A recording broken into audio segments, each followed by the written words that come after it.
에서 이제 14일 동안에 걸쳐서 이제 은혜 그 이상의 축복이라는 주제를 가지고 함께 하나님께 나가는 시간을 갖기를 원하는데요. 한 가지 원하는 겁니다. 은혜를 받기를 위해서. 다른 제 이유는 중요하지 않고 하나님의 은혜를 받기 위해서 14일 동안을 준비하고 함께 가는데, 이 14일의 기간 동안에 어쩌면 우리가 은혜에 대해서 목마름을 가지고 나갈 때 세상에서는 알 수 없고 우리가 경험할 수 없는 하나님의 은혜를 누릴 수 있는 복된 시간이 되기를 간절히 소원합니다. 저는 우리 교회도 그렇고 우리 성도님의 삶 가운데서도 은혜가 충만했으면 좋겠다, 저의 삶 가운데서도 은혜가 충만했으면 좋겠다, 이런 마음들을 가지고 준비하는데, 제가 은혜를 여러분에게 줄 수 있는 존재는 안 돼요. 제가 여러분에게 은혜를 주는 게 아니라 하나님께서 여러분들에게 은혜를 주시기 때문에 하나님을 간절히 찾고 구할 수 있는 자리가 되기를 간절히 소원합니다.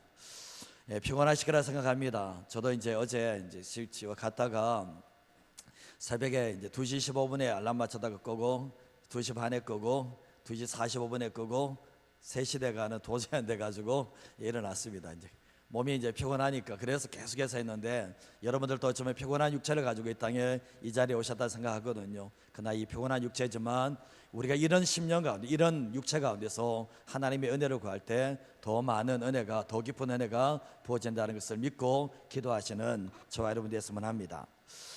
솔로몬이 이제 하나님 앞에서 1천 번제를 올려드렸습니다. 솔로몬이 하나님 앞에 1천 번제를 올려드렸을 때 하나님께서 밤에 꿈에 나타나셨습니다. 꿈에 나타나서 솔로몬에게 묻는 것이, 내가 내게 무엇을 줄고 구하라고 주님이 말씀을 하십니다. 솔로몬이 먼저 달라고 한 게 아니라 하나님께서 먼저 제안하시는 게, 내가 너에게 뭐 줄까? 주님의 말씀을 물으셨을 때 솔로몬이 하나님께 부와 영광을 구한 것도 아니고 듣는 마음, 분별할 수 있는 지혜를 달라고 기도를 하게 되었습니다. 근데 하나님께서 솔로몬이 구한 것이 하나님의 마음에 맞았다라고 말씀하는 거예요. 정확한 기도를 했다는 거예요. 정확한 기도를 했을 때 하나님께서 듣는 마음, 분별하는 지혜를 주심과 동시에 하나님께서 구하지 않은 것도 부와 기도 모든 것을 허락하시는 하나님의 역사가 있게 되었던 겁니다. 만약 하나님께서 우리에게 찾아오셔서, 솔로몬에게 찾아오셔서 정말 내가 너에게 무엇을 줄 거라고 질문하셨던 것처럼, 만약 저와 여러분에게 찾아오셔서 하나님께서 내가 너에게 무엇을 줄까 질문한다면 여러분 무엇을 구하실 것 같습니까? 혹여나 여러분의 삶에 정말 부를 구하고 귀를 또 높은 자리에 올라가기도 원하고 내 자녀선들의 축복을 위해서 구할 수도 있다고 생각하지만, 혹여나 만약 하나님께서 제게 만약에 한 가지를 구하라고 한다면 오늘 이 제목처럼 은혜 위에 은혜를 더해달라고, 주님 제게 은혜 위에 은혜를 달라고 기도할 거라고 생각을 해보게 되었습니다.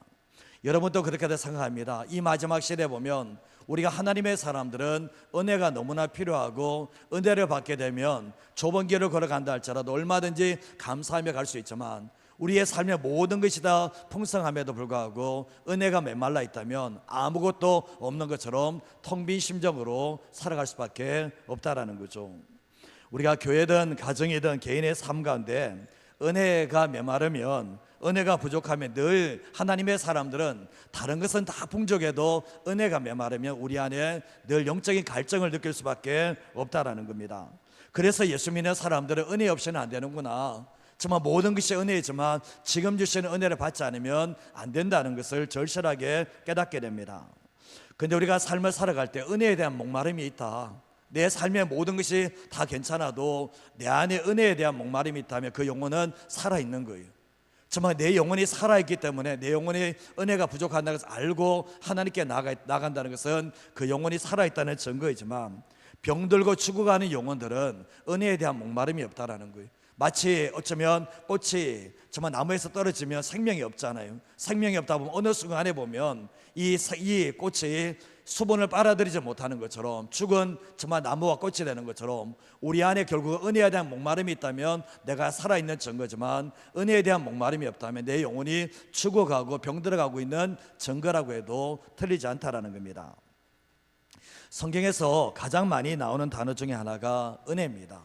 우리가 성경 읽다 보면 중간중간 계속해서 나오는 게 뭐냐 보면 은혜 계속해서 은혜가 등장을 하고 있거든요. 그리고 또 하나님의 사람의 특징이 뭐냐 보면 은혜를 입었다라고 말씀하는 거예요. 구약 시대에 노아가 하나님의 은혜를 입었다. 성경의 모든 사람들이 보면 하나님께 쓰임받는 사람들의 동일한 공통된 특징이 뭐냐 보면 하나님의 은혜를 입었다라고 말씀을 하고 있는 거예요.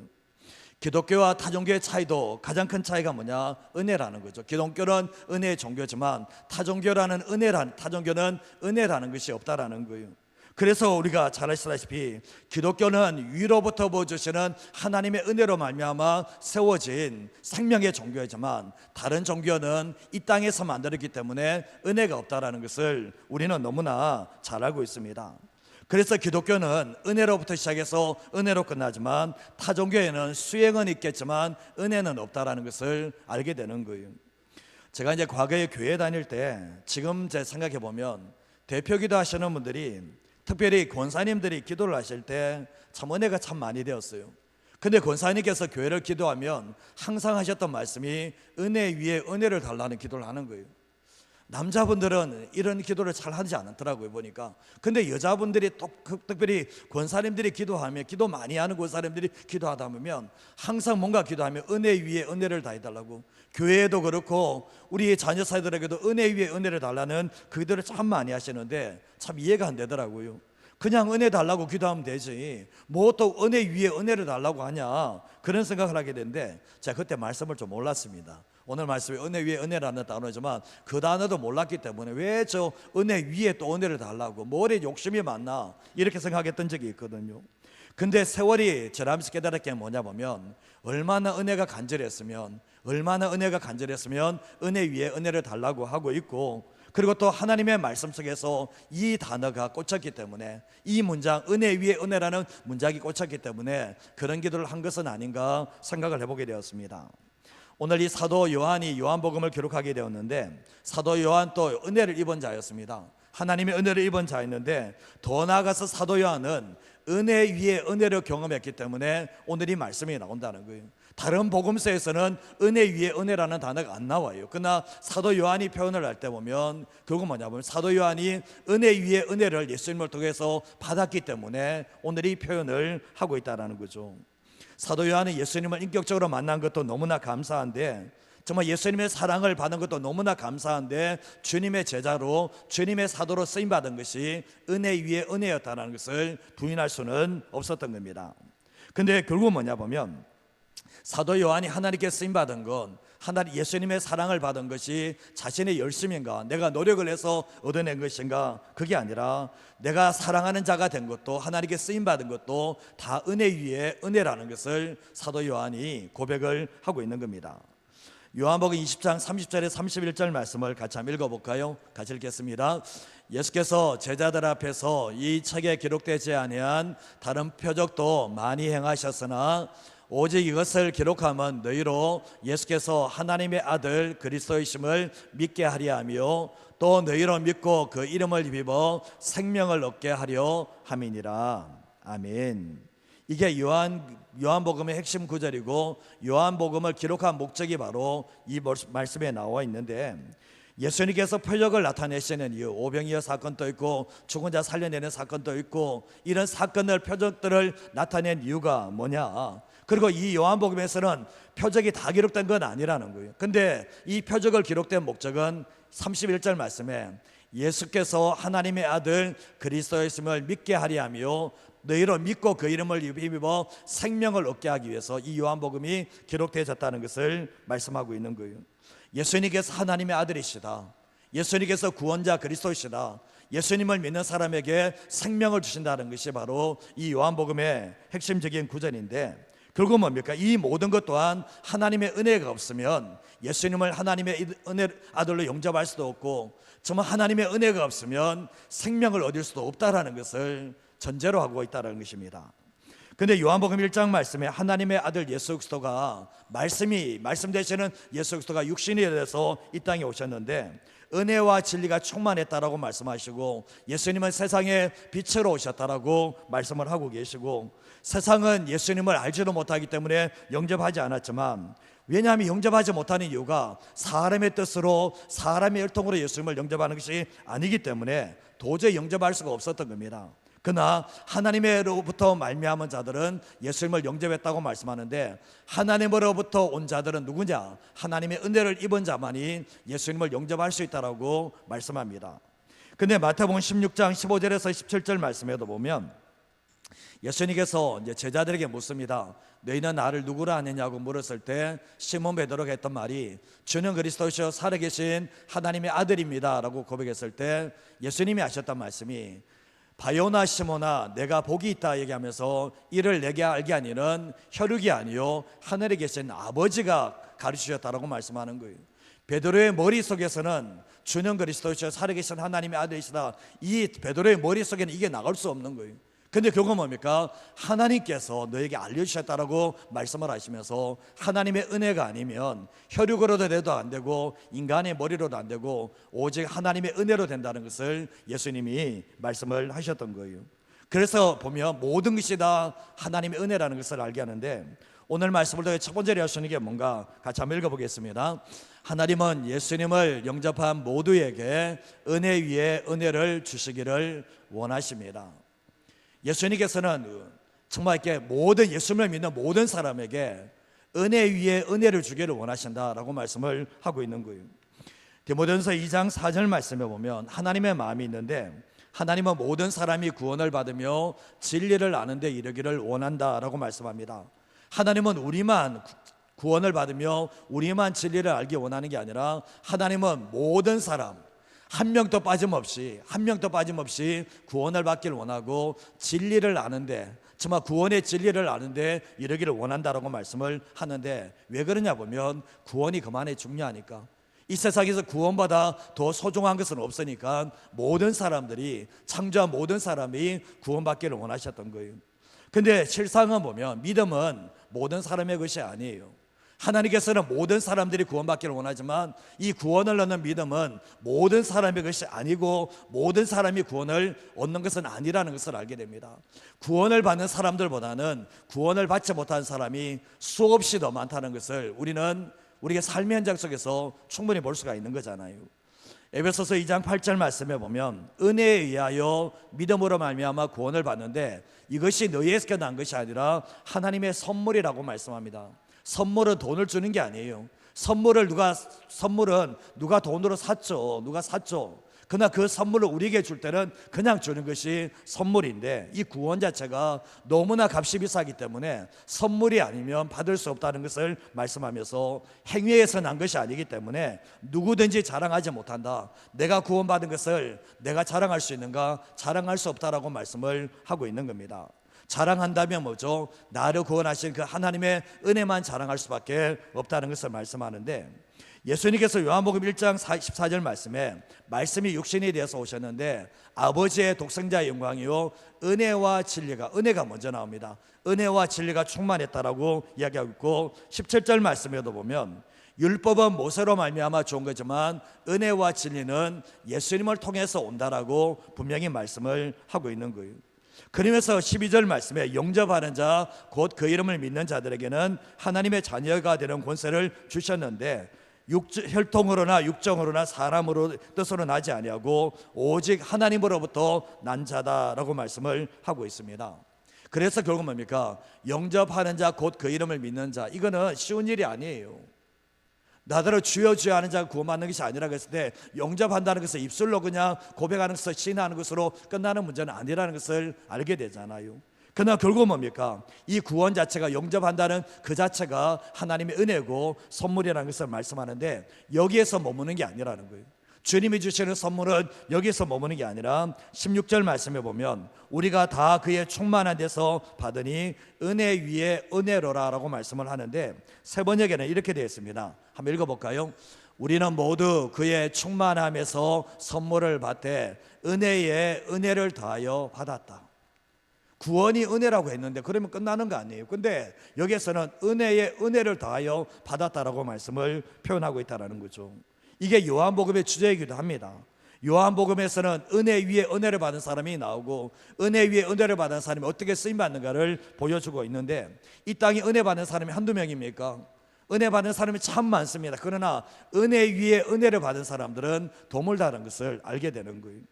요한복음 10장 10절 말씀에도 보면 도둑이 오는 것은 도둑질하고 멸망시키는 것뿐이요 내가 온 것은 양으로 생명을 얻게 하고 또 뭐요? 더 풍성히 얻게 하려는 것이다 라고 말씀하고 있죠.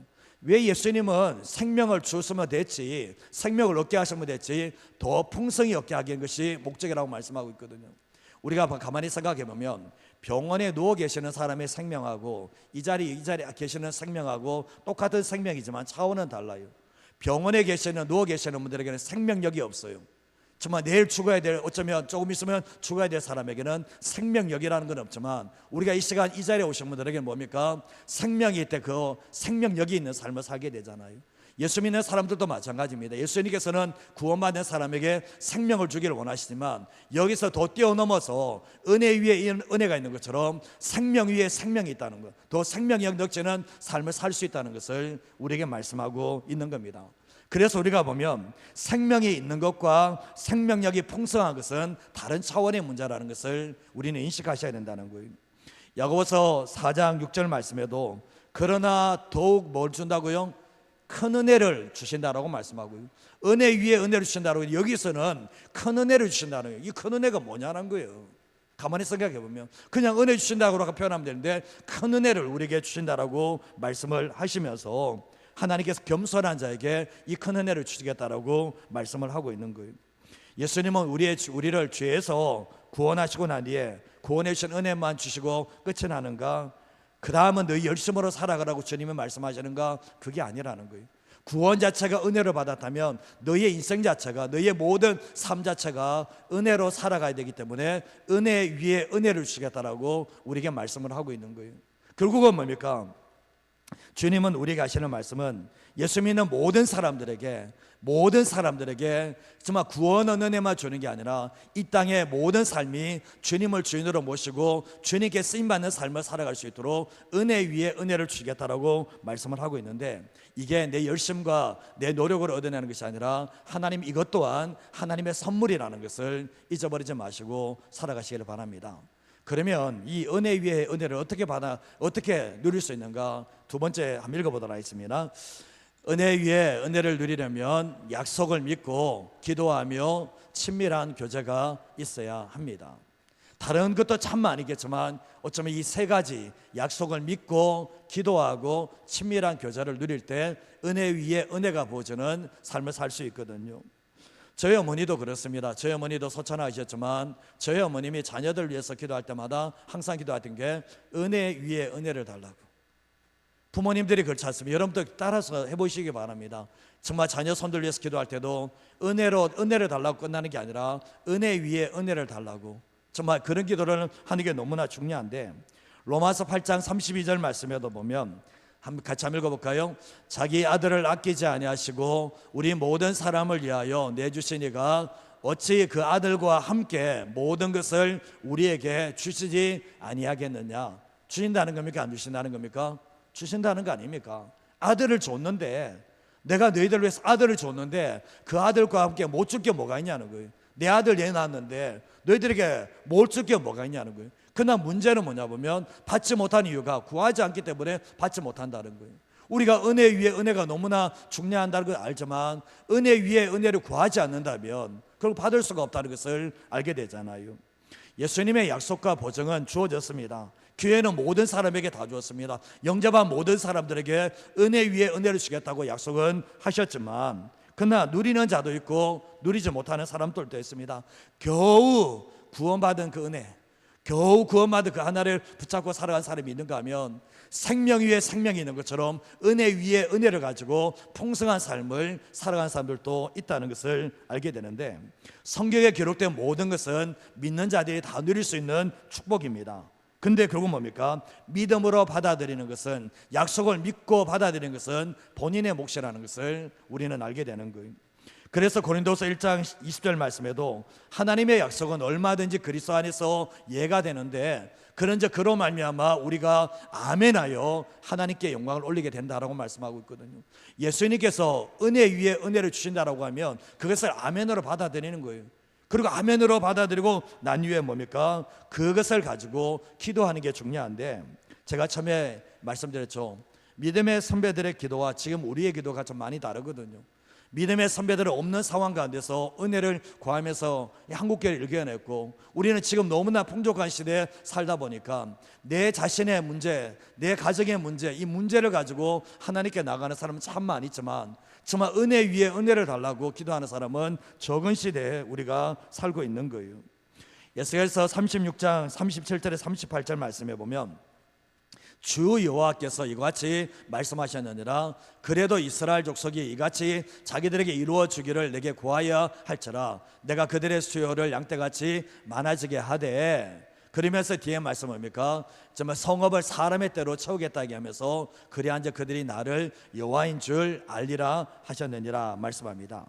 이 말씀은 하나님께서 유다 백성들에게 다시 고국으로 돌아가게 해주겠다, 포로에서 다시 회복시켜 주겠다 약속하셨는데, 근데 36절 말씀에 하시는 말씀이 뭐냐 보면 그래도 이스라엘 족속이 이같이 자기들에게 이루어 주기를 내게 구하여야 할지라. 이게 뭡니까? 약속이 있지만 그 약속을 그냥 아무 생각 없이 기도하는 게 아니라 그 약속을 위해서 기도해야 된다는 것을 말씀하고 있는 거예요.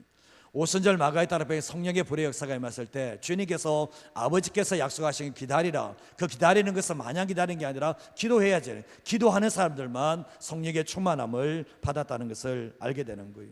우리가 주님께서 은혜 위에 은혜를 약속하셨다면 그것이 자신에게 임하도록 기도하는 사람들은 받게 되지만, 은혜 위에 은혜가 있구나, 그래 뭐 저거 받으면 좋고 안 받아도 그뿐이지 뭐, 이런 사람들에게 그 은혜 위에 은혜가 부어지는가? 그 부어지지 않는다는 거예요.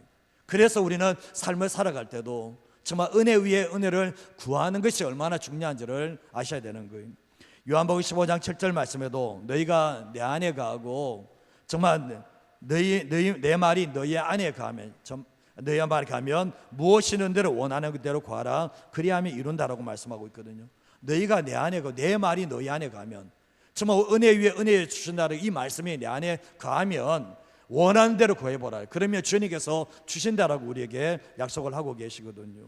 그래서 우리가 삶을 살아갈 때 은혜 위에 은혜를 구하는 사람들은 삶이 깨끗해서 받는 사람들도 있겠지만, 삶이 깨끗한 게 아니라 하나님의 약속을 믿고 내가 삶을 깨끗하게 할 수 있는 능력이 은혜에 있다는 것을 알고 은혜 위에 은혜를 구하는 사람이 이것을 받게 되는 역사가 있게 되는 거예요.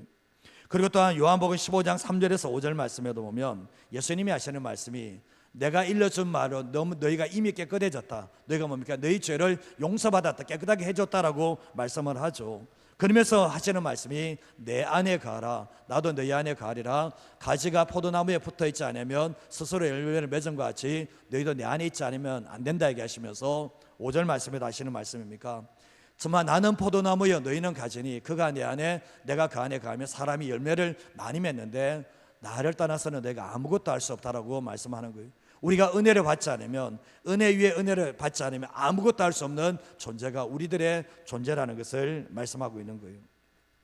사랑하는 여러분, 우리가 내 안에 간다는 게 뭡니까? 주님과의 사랑의 친밀한 교제 안에 가는 거죠. 그리고 또 그분의 말씀이 내 안에 존재하는 것이죠. 그럴 때 주님이 뭡니까? 주님께서 우리에게 은혜 위에 은혜를 더하시겠다고 말씀하는 거예요. 포도나무가 있지만 가지가 떨어져 있으면 열매를 못 맺습니다. 그러나 포도나무에 가지가 붙어 있으면 풍성한 열매를 맺게 되고 풍성한 영양분과 수분을 공급하는데, 이 포도나무로부터 뭡니까? 가지에게 은혜 위에 은혜를 부어주시는 하나님의 역사가 있는 거예요. 우리가 예수 믿고 난 뒤에 열심을 내야 될 이유가 뭐냐? 주님과 친밀함에 열심을 내야 되는 거예요. 신앙생활할 때 주님도 가까이 하려고 열심을 내야 되고, 주님의 은혜를 받으려고 더 열심을 내게 되면 이 우리가 포도나무에 더 가까이 붙어 있어서 더 친밀할수록 주님께서 우리에게 은혜 위에 은혜를 부어주시는 하나님의 놀라운 역사를 경험하게 된다는 겁니다. 은혜 위에 은혜를 주시기를 원하는 것은 예수님의 소원이에요. 예수님의 바람이에요. 왜냐하면 정말 우리가 은혜 위에 은혜를 받지 않으면 우리가 예수님을 믿었다고 하면서도 불구하고 세상 속의 그리스도인으로 살아내지 못한다는 것을 우리 너무나 잘 알잖아요. 정말 은혜 위에 세상을, 구원 은혜뿐만 아니라 세상을 이길 수 있는 은혜가 우리 안에 부어지지 않으면 세상을 못 이겨낸다는 것도 우리는 너무나 잘 알고 있잖아요. 그래서 주님께 기도할 때 은혜를 달라고만 하는 게 아니라 주님, 은혜 위에 은혜를 주셔야 됩니다, 그렇게 간절히 하나님께 간구할 수밖에 없다라는 거죠. 우리의 삶을 살아갈 때 얼마나 은혜 위에 은혜를 목말라 하는가, 이게 결정이에요. 사실은 정말 우리가 기도할 때 은혜 위에 은혜를 얼마나 내가 사모하는가, 얼마나 갈망하는가. 이게 결국은 뭡니까? 하나님의 은혜가 우리의 삶에 내려오게 만드는 중요한 요소가 된다는 것을 잊지 마셔야 돼요. 하나님은 사모하지 않는 사람에게는 안 줍니다. 이 자리에서도 마찬가지입니다. 사모하지 않는 사람에게는 하나님은 안 줘요. 왜냐하면 이게 줘도 얼마나 귀중한지를 모르기 때문에 그래요. 그러나 오늘 이 자리에서 정말 함께 모여서 이 14일 동안에 정말 은혜 위에 은혜를 바라고 은혜 외에는 해답이 없다는 것을 정말 알고 사모하며 나갈 때 14일 지나고 나면 여러분의 심령이 달라질 겁니다. 여러분의 삶이 달라지는 하나님의 역사가 오는데, 이유가 뭐냐? 주님이 주시고자 하는 은혜 위에 은혜가 우리 안에 부어지기 때문에 그렇습니다. 근데 우리가 출애굽기 24장 6절 말씀에도 보면 나를 사랑하고 내 계명을 지키는 자에게는 몇 대까지요? 1000대까지 은혜를 주는. 이게 주님은 정말 주님을 사랑하고 주님의 계명을 지키며 삶을 살아가면, 주님과의 친밀함 속에 살아가면 나 당대만 은혜를 받는 게 아니라 은혜 위에 은혜 1000대까지 은혜를 주시겠다는 게 뭐냐 보면 그만큼 은혜를 풍성하게 주시겠다라고 말씀을 하고 있는 거예요. 세번역 법역에서 제가 읽었지만 우리는 모두 그의 충만함에서 선물을 받되 은혜에 은혜를 다하여 받았다. 정말 우리는 예수님의 충만함에서 선물을 받습니다. 구원의 은혜도 받지만 이게 끝나는 게 아니라 은혜 위에 은혜를 다하여 받았다는 거예요. 결국 뭡니까? 이게 우리의 삶에 실제적으로 이루어져야 되고, 예수님이 모든 사람에게 다 주기를 원한다면 이걸 사모하며 이걸 달라고 요청을 하면서 나가야 된다는 거예요. 그래서 이 은혜 위에 은혜를 받을 때 내 삶의 모든 순간이, 내 모든 삶이 은혜 위에 은혜라는 것을 알게 되면서, 그래서 입술에 나오는 고백이 뭔지 아십니까? 내게 부족함이 없다, 이 나오는 거예요. 정말 은혜 위에 은혜를 받은 사람이 다윗이 고백했던 것처럼 여호와는 나의 목자시니 내게 부족함이 없다고 했는 것처럼, 이 은혜를 경험한 사람들의 마지막 고백이 뭐냐 보면 내게 더 이상 부족함은 없습니다, 이 고백이 나온다는 거예요. 우리는 우리의 심령 가운데서, 저도 그렇고 여러분도 부족함이 있잖아요. 왜 그러냐 보면 은혜 위에 은혜가 안 채워졌기 때문에 여전히 보면 뭔가 목말라하는 모습들이 있거든요. 오늘 이 새벽부터 기도하며 나갈 때 어쩌면 하루하루 말씀을 전할 때 그 말씀이 나의 말씀이 되고, 그 말씀을 붙잡고 나갈 때 첫날부터 마지막까지 꼭 기도해야 될 게 뭐냐 보면 하나님 은혜 위에 은혜를 다해달라고 기도하시면서 은혜에 충만한 삶을 살아가는 저와 여러분이 생 되시기를 주님의 이름으로 축복드립니다.